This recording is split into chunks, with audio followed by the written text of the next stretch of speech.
Alright, here's a quick walk around video of the 1928 Chevy pickup.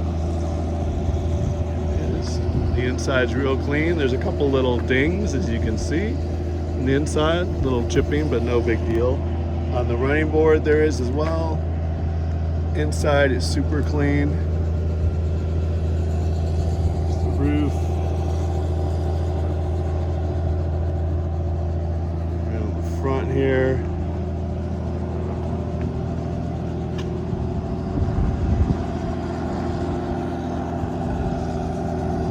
I love the New York original plates.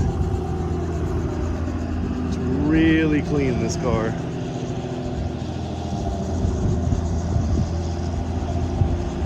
There's the back side.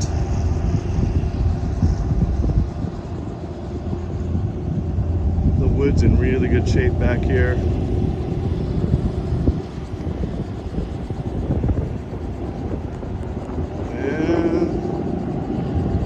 There you have it, 1928 Chevy pickup.